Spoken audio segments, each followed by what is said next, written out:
The following is an AZPM original production.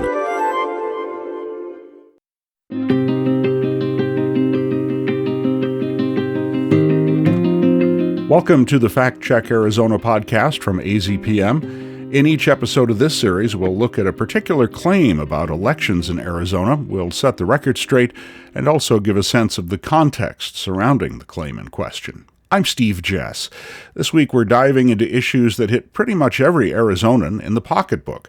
We're looking at how utility rates are set and how generating that power affects the environment. We're going to go back a few weeks so we can start this week's show at the top of the ticket. Here's an audio clip from when former President Donald Trump was in Tucson on September 12th. Under Comrade Kamala Harris, your electricity bills here in Arizona rose an estimated almost 100%.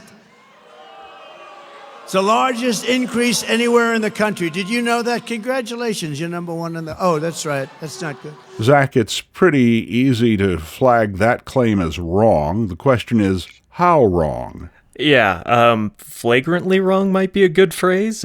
Depending on where you live, due to rate changes, your bills went up between $8.50 and almost $15 a month.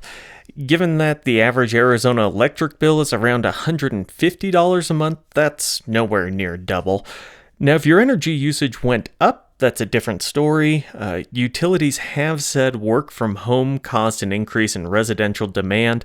Also remember, the last few summers for Tucson and Phoenix, the state's two big population bases, have all been among the 20 or so hottest summers on record by average temperature.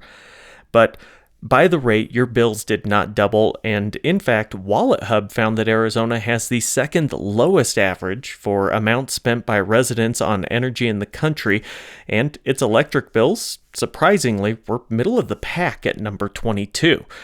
By the way, I found that study because Republicans running to be state utility regulators are touting it. So the Republican running for president wants you to think your electric bill has doubled, while the Republicans who actually set the rates are pointing out how low they kept your bill. Am I right? Yes, indeed. That data I talked about and the elected offices we'll be talking about are at the same place, the Arizona Corporation Commission.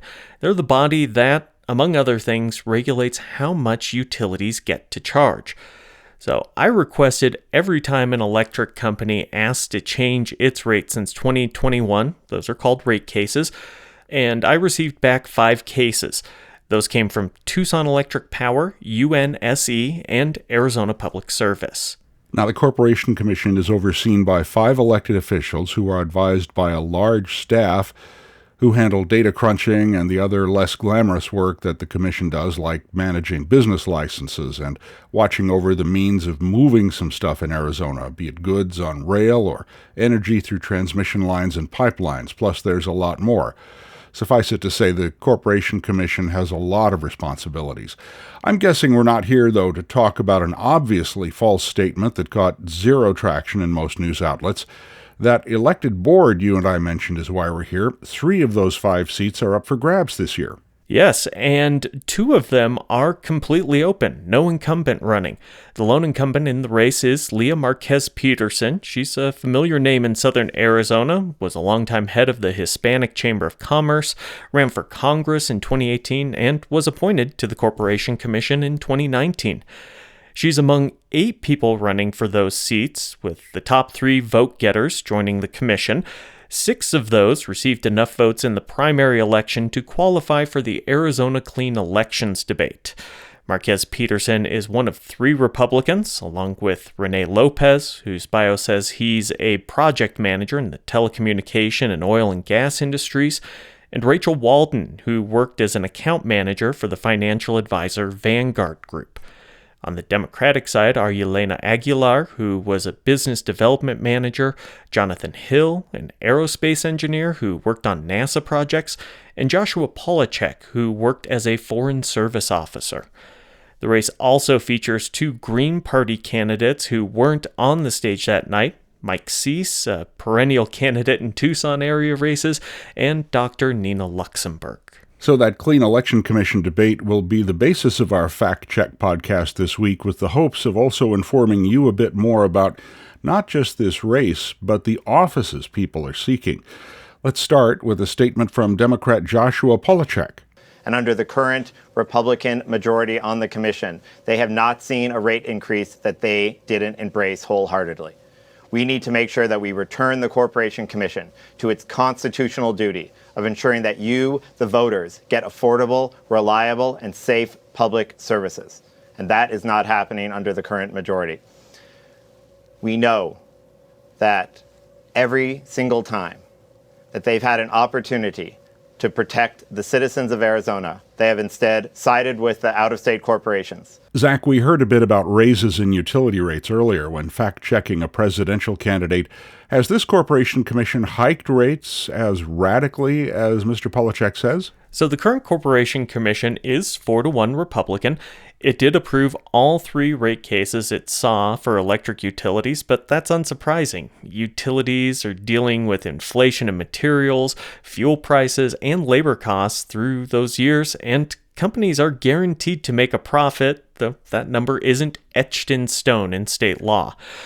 Let's talk about the process of getting a rate change for some context, though. A company asks for a rate change, which is usually based on its return on equity, the amount of profit it is allowed to return to shareholders. Its request goes to staff, which reviews it and the data to back up the claim. It then goes through comment and public hearings from interested parties and the public, and then it goes to a hearing before an administrative judge who works with the staff to offer up a recommended opinion and order, and then it goes before the commissioners. So in the first case, TEP asked for a rate of 9.75%. The recommendation came back at 9.4%, and commissioners voted last year for a 9.55% return for investors. So that one went above the recommendation, but less than what the company wanted. What about the other 2? Not dissimilar. UNSC asked for 10.25%. The recommendation was 9.6%. Commissioners voted early this year for 9.75%. Again, the commission split the difference between the company's ask and the staff's recommendation. Yeah, and then comes APS, asked for 10.25% also. Recommendation was 9.55%, and the commissioners this year agreed with the recommendation.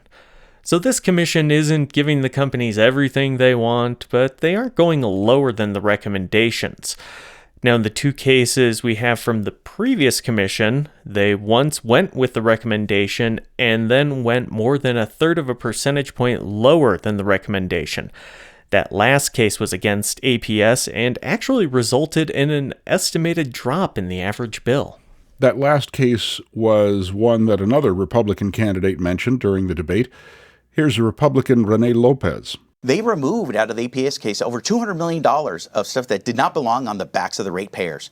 That's what we can do. That's what we can parse out and make sure that the balance between a funded and fully functional utility is not making profits and unduly off of the backs of the ratepayers. So is that number right? And how common are cases of rates dropping? Well, Mr. Lopez is right-ish. APS wanted to make its revenue requirement $3.32 billion. They got $3.16 billion, so his rounding was a little generous. As for rate drops, they do happen, though not as often as going up. We did have one drop this year. It involved Southwest Gas, whose service area reaches into 8 Arizona counties. It zeroed out a surcharge, which would result in an average drop of $7 a month for its customers. That number is based on usage, so it will vary a lot throughout the year. I'm guessing most customers aren't saving much since we're still in triple-digit heat in most of the state. I know my showers are turned all the way to the cold water side these days, and they've cooled from way too hot to hotter than I'd like. And air conditioning certainly doesn't run on natural gas. No, I don't even have to call my dad or my brother, who both work in the HVAC industry, for expert opinions. I can tell you it does not. Well, let's turn to something that is often the talk of Corporation Commission debates that also has to do with the sun that brings all that heat, and that's solar power. Here's Democrat Jonathan Hill. We are the sunshine capital of the entire country. There is no reason why Arizona should not be running entirely on solar. When you look at states like Nevada, they have implemented solar in a very responsible way. I agree with Mr. Lopez that California has made some mistakes in their implementation of renewable energy, but we can learn from those mistakes and we can prevent them from happening here in Arizona. There's a strong statement in there. Could Arizona run entirely on solar? We'd need a lot of panels. The U.S. Energy Information Administration says Arizona is a top 5 solar power state with 6,100 megawatts of solar, but that's only about 10% of what we generate. To run the state on just solar, we'd need about 9 times more than what we currently have, because about a tenth of our state's electricity is exported. Plus, we'd need battery storage because solar is really at its peak for on average 6.5 hours a day in Arizona. And that gets us to something that another candidate, Republican Rachel Walden, had to say. We get something like solar, it's lost its peak by 4 p.m. So when energy is at its lowest demand, that's when solar's at its highest. When energy is at its highest demand, solar's at its lowest. That's obviously wrong. Solar is by definition at its lowest once it's dark, and peak demand isn't at night. When is peak solar production and when is peak demand? So production really depends on the time of year. I pulled down data for last year from the National Renewable Energy Laboratory for Midtown Tucson, and it showed that in the winter, you're generating power from about 8 a.m. to 5 p.m., and the highest peak is between 10 and 3. If you go to a midsummer day, that production can start as early as 6 a.m. and run as late as almost 7 p.m., but the peak is really 9 to 4. So yes, solar does peak before 4 p.m., as Rachel Walden said, and most utilities charge a premium for peak usage hours, starting at 3 or 4 p.m. and lasting until 7 p.m. Those are high demand hours, so yes, things don't quite match up. Now, solar during the summer does still produce into those peak usage hours. Solar radiation is measured in what's called watts per square meter. A mid-June day is in the 900s until about 4 p.m. It tapers from there, 800s in that 4 o'clock hour, 700s into the 5 o'clock hour, down even more in the 6 o'clock hour before dropping off to pretty much zero in the 7 o'clock hour. So solar production doesn't go away at 4 o'clock in the afternoon. It's just not as high as we need it to be. Correct. Hence why utilities like Tucson Electric Power often add storage capacity when they add more solar to their portfolio. Okay, so let's get to a statement that factors into that idea that Democrat Elena Aguilar made on the debate stage. Our main responsibility is to ensure that we are providing a safe, reliable grid. And what does that look like? And how do we get to the lowest cost possible for them? Because this is what we're elected to do. So I do think that what Jonathan and the rest of the panelists have mentioned, there is a responsibility and there is an all of the above approach, but we have to do what costs the less because that's what we're elected to do. So, Zach, what do the statutes say about the job of the corporation commissioners? Well, the section of the state constitution that establishes the commission, that's Article 15, uses the phrase just and reasonable to describe the rates that are charged. The commission's website describes its job as trying, quote, to balance the customer's interest in affordable and reliable utility service with the utility's interest in earning a fair profit, unquote. And no part of the Arizona Revised Statutes that I could find mentioned safe and reliable specifically, though I'd guess voters would be pretty upset if power weren't that. It seems to me then to be more of a statement of value or philosophy than a recitation of law beyond that idea of just and reasonable rates.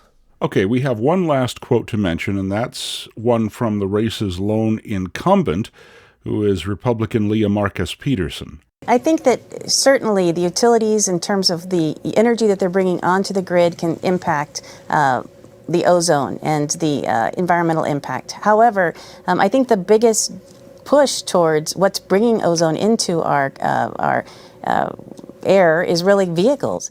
Zach, we hear a lot of concern about the environmental impact of producing our power, but how much of our air pollution is due to power generation? So I found a report from the Arizona Department of Transportation from about a year ago that lays out its carbon reduction strategy.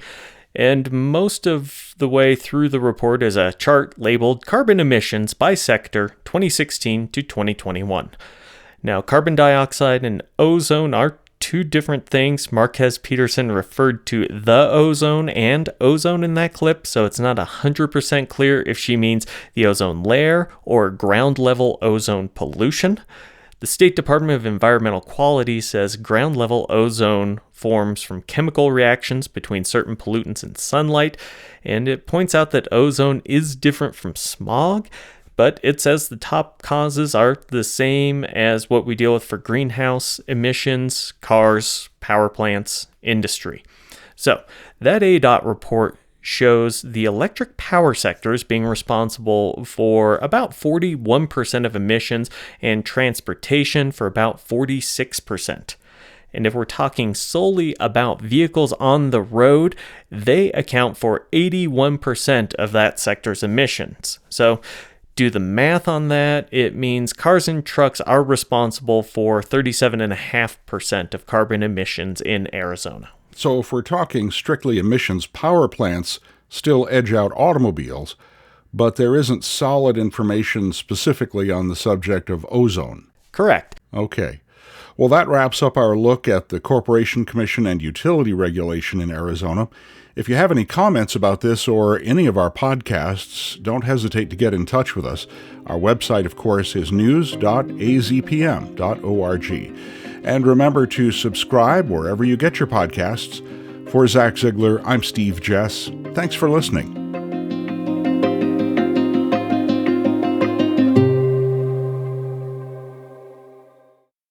Like this podcast? Your support makes AZPM original productions like this one possible.